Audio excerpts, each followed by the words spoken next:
red side. I think that's just most interesting part is when if MHRLK is strong for 5v5, might as well for the side of Drift, bring Yin in. Ooh, that's a Just good isolate point. one off for MHRLK. We'll see whether or not Farmis is going to be shown by MHRLK, but let's get right into it. The draft has begun with MHRLK Esports on the blue side, the Drift on the red, and this is going to be quite stressful here for both sides. Remember, this best of 3 is extremely important. Winner is going to move on. Yeah, the winners will go for the next stage. In terms of MHRLK, right now they banned onto the Kadita. Kaja is still open. Maybe the Drift wants to ban it out because we saw how NIX plays the Kaja play really well. In terms of how EXP lane could be played here, maybe the glue for CJ. We saw Arlott played by CJ last week. They did really well in terms of early game. Maybe a little bit of a late rotation, but that late game itself speaks for the result. Yeah, but the Drift doesn't want to see Arlott in that kind of matchup. Yeah, again, I've been going through this theory that teams that ban out these heroes believe that they are strong. If they were on the opposite side and they had the opportunity to pick it up, they would absolutely do so. So keep in mind for the upcoming drafts that Arlott is definitely a key point for these teams. But I think MHRLK is on the right idea, right? Ban out that ban out specifically this Kadita, because the annoying thing about Kadita, even though it's pretty good in the meta right now, when you give it to a Cambodian team, there's always a chance that you see Johnson paired up with it. Oh, hey, it works though. It works though, but it's kind of annoying at the same time. But yeah, in terms of if they want to give the Kadita as well as the Johnson, but MHRLK could, I think maybe they want to force down the Melissa pick. I think that's a good idea as well. I think Melissa is rather annoying to deal with, but we'll see. Now, the fact that Kadita's gone, I don't expect the Drift to actually pick up the Johnson unless they have like a combo mechanic with it. Valentina gets banned out here, so it looks like MHRLK are leaning more towards a mage opener. Farsighting. Wait, we're actually not seeing Joy come out as well. Is the Drift even considering banning out the Kaja? I think, yeah, if they doesn't ban out Kaja, because I saw last week when MHRLK, if the opposition side want to ban anything, you can ban. Because when MHRLK really serious about, when CY played really well in terms of goal lane, they brought the Harith. That's true. They do have more options, deeper pockets, and the Drift decide, you know what? Let's open up the entire draft. Let's ban out the glue. Let's make sure that the meta picks are still available. MHRLK Esports, do you want to start off with the traditional Fredrin, or do you want to get some power picks? And power picks were selected. The Kaja been picked by MHRLK. Open up the Fredrin as well as if you want to go for the Faramis pick here for the side of the Drift. Farmis doesn't seem too bad. I do think Joy has lost a lot of its value now that Kaja has been locked in by MHRLK. Yep. And I think it's really good. They're thinking ahead of time. What else is open in these matchups? Martis. Oh. I mean, that's the Drift. They like to be aggressive. Martis loves being aggressive. He loves playing for the early game. He loves going for early kills at level 4. We do see the Farsa get picked up as well. I think how MHRLK, they had an option to just take Farsa, maybe the Kaja, but in terms of how the Drift played with the momentum when they bring out Arlott 1-1 and the last ban is the glue. So I think MHRLK just wants to, they want to force out the Farsa first and hoping for the Drift to ban away the Kaja, but in terms of how they've been played in the hands of the Drift, they take the Kaja. They doesn't have Valentina to be played in mid lane, and now they have Kaja as well as Joy. So they already have the mid lane, support Kaja all the way from side MHRLK. Yep, some really great setup coming up from the side of MHRLK Esports. Like you mentioned, first picking Kaja means that, hey, Joy isn't that good for the side of the Drift. But eventually, when it bounces back, that's when MHRLK can start taking these power picks. Now, the Drift themselves respond with the Brody. So now they're looking to draft and attack the opposite side of the map. Mid lane control is going to be pretty important. So I think MHRLK Esports really need to start considering, hey, what's going to help that mid lane? The Drift, on the other hand, they're thinking about it too. They're taking out that Harith. They want to make sure that the gold lane is a oppressive and also a winning matchup. Well, I love the ban on Franco here because that Franco, if they give it to the Drift with the pair onto Brody, I wouldn't say that Kaja could live. Maybe just force out away the flicker, but if when you use the ultimate, will just get blocked away from the side of the Drift. In terms of, as you said, MHRLK forcing out to enforce mid lane as well as the drift. So they have the Farsa, long range, they have the Eve, as well as mid range to long. But in terms of the supports currently, they doesn't have much more tanky. They doesn't have, for the side of MHRLK, they don't have the gold laner just yet. They force up, maybe they doesn't have the Brody, maybe for the Claude to be Blake, but now been taken away by the drift. So they have the Beatrix, they doesn't have 1-1. Maybe they can go for Lunox? I'm thinking if you can play Hara, there's a good chance that Lunox is going to be pretty good too. I think the MHRLK Esports understand their composition is designed to be very selfish, right? They want to make sure that Yive's ultimate is never going to get cancelled. So they took the Kaja, they also made sure to ban out the Franco, both of which actually have a very unique mechanic in the game, and the only two heroes that have it, which is suppression. Any kind of CC, any kind of like CC immunity just does not matter as much against it. I think if they ban out the Atlas, I think Melissa is a good pick here for the side of MHRLK. Yeah, Melissa is that's actually a very good shout. Melissa is not that bad. The only issue is that she doesn't outrange the Farsa, and Martis can push her out of the get away from me. Yeah, I think Getaway could just redact the ultimate coming of Farsa as well as the Brody. But in terms of dealing with the Martis, I think that Martis only can, you know, disrupt the position of MHRLK. They have the range, they have the damage. They can dive as well. But the Kufra pick here for the drift, I kinda has some suspicion, but I think, you know, Alright. Grok probably might have been the better option here. I will say that MHRLK kind of locked themselves in on their support pick with the Kaja, so they don't have much choice about that, right? But they do have the EXP choice, which was also taken away. So now they don't have a very clean way of actually stopping the feathered airstrike, other than the real world manipulation edges of the boundaries of the box, which actually have that stun. I think the drift very smartly taking the Kufra, making sure that, hey, even at least if someone gets pulled away, Kufra can look for that counter engage and something might happen. MHRLK Esports lock in the Lancelot. I like the damage, but I feel like their team has enough damage, so it's probably going to be like a Tank-a-lot or something like that. Yeah, I think Tank Lancelot is quite good for MHRLK. We saw it last week for the side of MHRLK. I think the only two options left for MHRLK, if they want to bring back the Lancelot tank, or maybe they go full-on damage like Hayabusa composition with MHRLK. Because if they can kill Brody in that early team fight, it could be a big for the side of for their side. So they can kill the away Farsa with the Shadow and as well as Brody. But the drift, they had one hero that hard for MHRLK to deal with, and that is the Martis. Martis has much more damage, has to disrupt, has the upper hand in terms of physical damage, and MHRLK needs to find a way to just deal with Martis. Yeah, I think it's all about timing, right? As soon as his, anti-CC is down, instantly I'm expecting MHRLK to punish him. Esmeralda gets locked in for the side of the drift. Esmeralda being a very old soft counter to the Yive. Yive's shield comes up, no problem. Esme loves eating it up, but I still think it's going to be a tough matchup regardless here, as the drift getting comfortable in position to play this match out.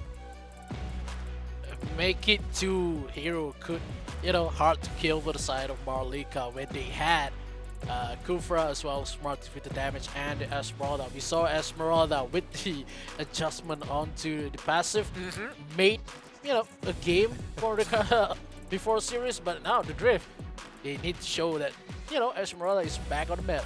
Yeah, let's see whether or not it's going to actually work here. Again, at least we get a little bit more data to work with. Before we start jumping into the game, it looks like, we got some things, the teams that need to settle up with. We're not going to miss too much of the action, so don't worry. In the meantime, we can have this little discussion about the Joy into the Esmeralda. Because again, not many teams are going to be looking to expand their hero pool, so they're always going to be playing what they previously know, Joy and as well as Esme, both of which have been in the meta for a very long time. Esme in particular. Yep. And I think it's a simple hero, doesn't have to worry too much about it, but the interactions against Joy are rather interesting. Yeah, I think if Joy with the new passive is not giving shields and you need to proc it, I think it's too fast just for Joy to just versus an Esme.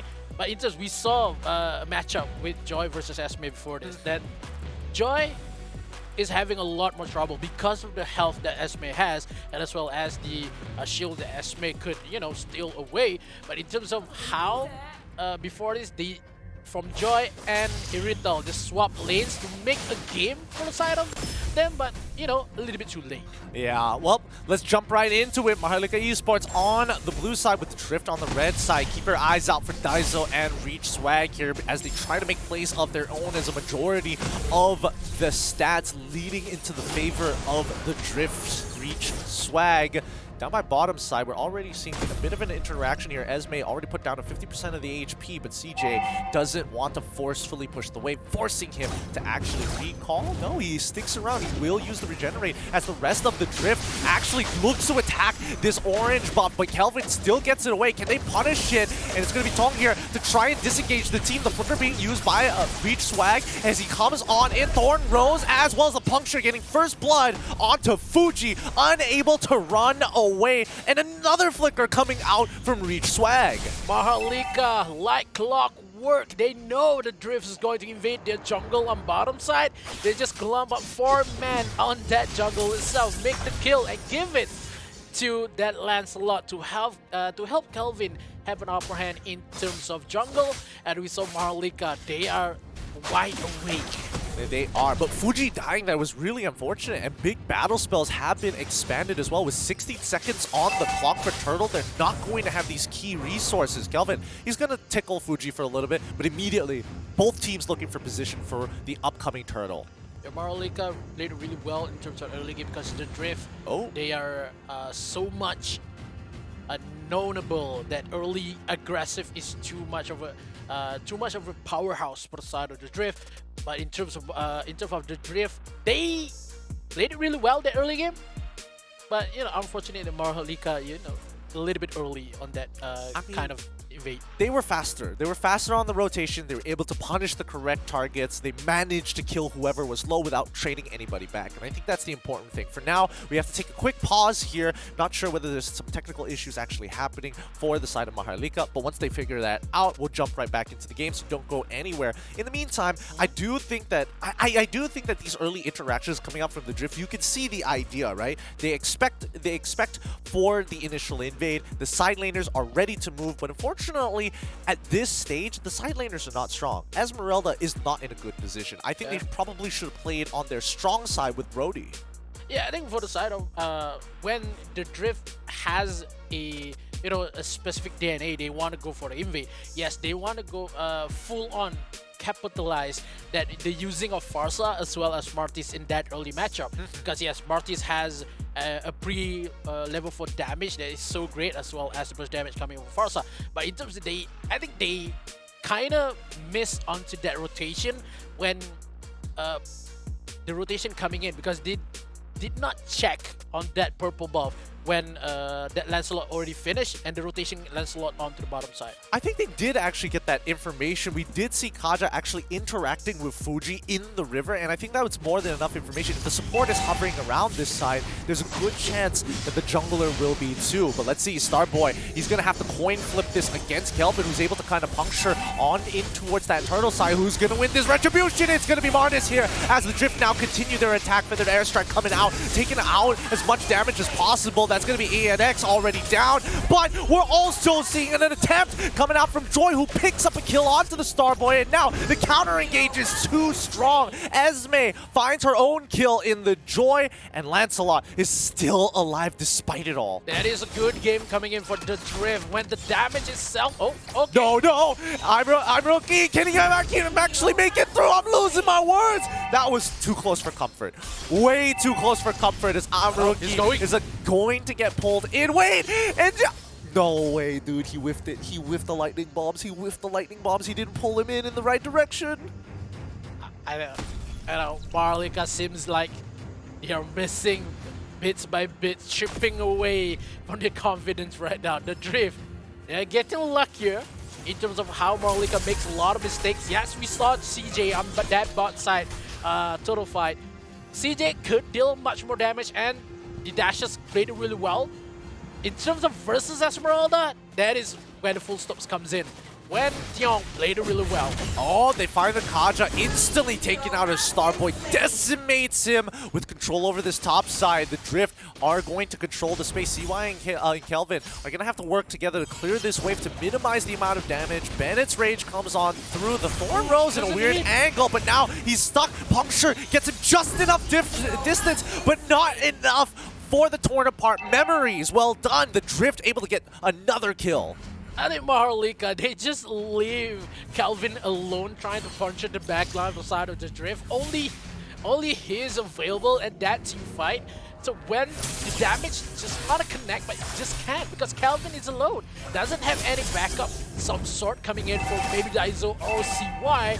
That is a problem for the side of MHRLK. Their communication is not on par with the Drift. They had much more petroleum coming in for side of the Drift. I really hope those technical issues that MHRLK was happening here didn't affect them. I guess not. Kelvin able to steal it away. Fuji finds two of his own as the rest of the Drift actually pounds onto Daiso and ANX. So much action here within the first 4 minutes and a 1.3 goal lead for the Drift. Yeah, Martis is one of the problems coming in for the side of the Drift. 3 kills with 2 assists. Only one, bodies coming in for the side of the Drift. Drift have 6, but MHRLK, they tried to cope with the energy on the bottom side. One more CJ. He can chase him down. He's got the extra movement speed, and unfortunately, for Reach Swag, he tried to just hover over the wall for as long as possible. But CJ, he played it well. He played it real well. Yeah, that is some quick joy right there because of the damage and as well as the true damage has been pulled over for the first damage pulled over by Joy in this current patch is so much to handle with and lots more problems to be dealt on the bottom side. Yep, if he lands it perfectly, if he lands those dashes perfectly, he's able to get a bit of a shield, including extra damage, and not to mention that his ultimate actually gives him spell vamp if all 4 beats are hit perfectly. Fuji, does he? No, he backs off. He's not going to let loose just yet. He knows that there's a numbers advantage for MHRLK on this top side. They can't go for the dive just yet because 40 seconds for the total itself, and Farsa is not near them at that moment. So Swag, I think they know that Farsa is in that bush. In terms of MHRLK, they're trying to find a way, but this is not the right way. No, it's immediate pickup onto ANX, and he tries his best to open up the map, but without any support, they don't find a trade back onto the Drift. And the Drift, they are getting these kills, but we're not seeing the heavy punish that we would like to. And this could be it right now as Reach Swag gets into position and Tri-Brush. That's going to be tier 1 top side, immediately broken here. Oh, I Am Rookie quickly flickering out in time before the real world manipulation connects. Yeah, I think that is the nice flicker coming. Okay, Joyce comes in with a couple more damage. Try to proc the ultimate. I think MHRLK could steal this, but Starboy a little bit early there. Yep, and the snipe comes on through. Fuji might be in some trouble here as Kelvin tries his best, though he's holding up his Thorn Rose to try and dodge. He finally uses it. Puncture is already down, unable to close the distant. Reach Swag disengages the rest of the team and able to find a pickoff onto CJ, who is low, trying to attack Fuji in the back line. I think side of MHRLK, they are currently just respond to whatever the Drift has been doing, and it's a bad thing for the side of MHRLK because they cannot find the Drift as well as their momentum in this current matchup, because the Drift, when they go for objective retake, they played really well. They know how many damage. They just watch out for CJ that played much first damage. But the MHRLK respond on top side.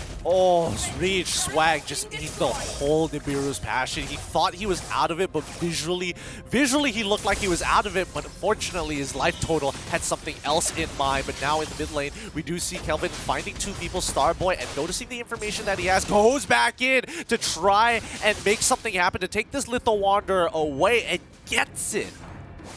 I'm trying to think of how MHRLK just trying to find out this matchup currently because of how the Drift, they know how to catch the members of MHRLK. Only the problem is how Daiso as well as NIX is the person that they target has target on their backs for side of the Drift. Because of NIX, 3 times will be taken away. You see how what happened when the Divine Judgment on top side doesn't even connect. Oh. It is a problem, but Kelvin? Oh, he nearly died there. Fuji might have been able to pick him up, but the Thorn Rose and Puncture out of there. Kelvin just toying around to set things up for the rest of MHRLK to actually pounce on them. A quick combo with a real-world manipulation puts him out of their misery. CY ready to pounce and take this game back. Mid lane now under attack, but look at the quick rotations towards Lord. I think they don't know that my Esmeralda is still there. I think if they have the damage from MHRLK, they need to go with the Esmeralda right now because of the damage as well as the sustainability for Esmeralda. It's too much. Oh, I'm Rookie taking so much damage to the torn apart memories. Keeps CJ alive, but Starboy, he might 50-50 this. He's gonna go and try. Who gets the Lord? It's gonna be MHRLK. And Starboy, can he get the Decimate off in time? No, he's used it a little too early. And finally, a shutdown coming in as MHRLK bring back the gold into their favor. Too much ambition coming in from MHRLK. They know they can take the Lord for themselves. But no, they had an X been taken away with that team fight alone. Bringing the Drift take 1 versus only MHRLK get 3. That is your problem. The Drift early matchup, so much impact. In terms of mid game and late game, you're going to see a problem here. Yeah, and MHRLK are only going to scale harder and harder. And with this very first Lord, let's see how much MHRLK Esports is able to press that gold lead on their side. I mean, the Drift, they were getting impactful kills, yes, but they weren't able to punish. They weren't able to get more resources than their opponents. And now Lord is going to be knocking down that tier 2 here. No commitment from MHRLK just yet as bottom side gets staggered.